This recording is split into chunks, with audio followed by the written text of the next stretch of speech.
नमस्कार दोस्तों, स्वागत है आप सभी का हमारे YouTube चैनल पूजा भक्ति मार्ग में।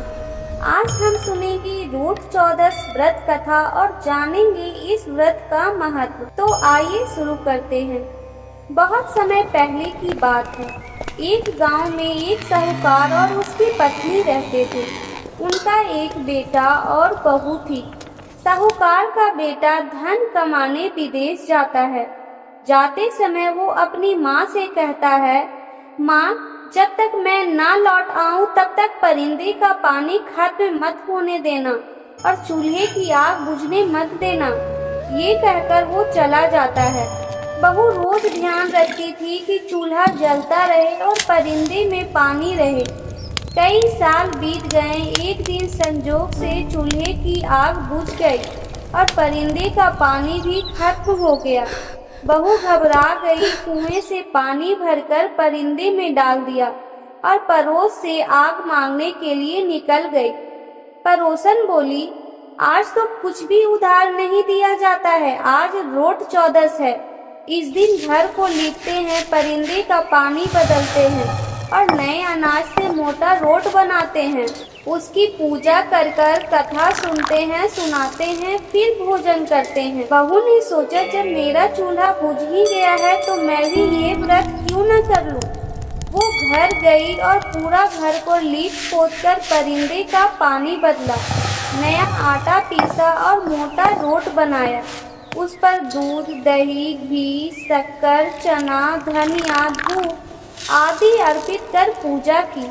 फिर सास ससुर को प्रसाद खिलाया और खुद भी खाया। उसी दिन उसका पति परदेश से लौट रहा था।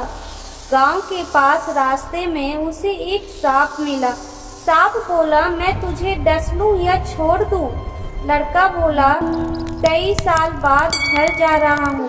मेरे बूढ़े माँ बाप मेरा इंतजार कर रहे हैं, मुझे उनसे मिलने दो।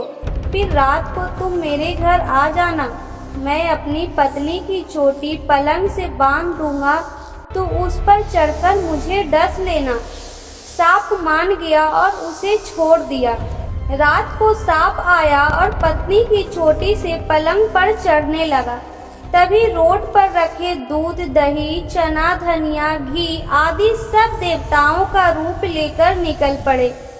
किसी ने तलवार, किसी ने ढाल, किसी ने कटार का रूप लिया और सांप को मारकर दूर फेंक दिया। फिर वे वापस रोड में समा गए। पति ये सब देख रहा था।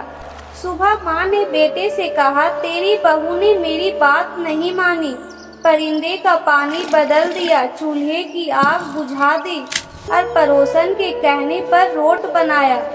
बेटा बोला, माँ, उसी रोट ने कल रात मेरी जान बचाई है। सांप मुझे डसने आया था, लेकिन रोट में बसे देवताओं ने मेरी रक्षा की। तब से पूरे नगर में ये परंपरा शुरू हुई कि रोट चौदस के दिन हर घर में रोट बनाया जाए, पूजा हो और कथा कही सुनी जाए और ये प्रार्थना किया जाए कि हे रोट महाराज, जैसी कृपा आपने उस बहू के पति पर की, वैसी कृपा सब पर करना। आइए जानते हैं इस व्रत का महत्व।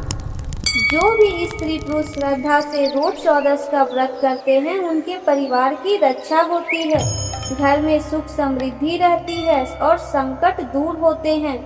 जय रोट महाराज की, जय अनंत भगवान की।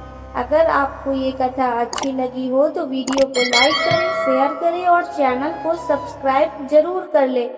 भगवान का आशीर्वाद आप सभी पर बना रहे।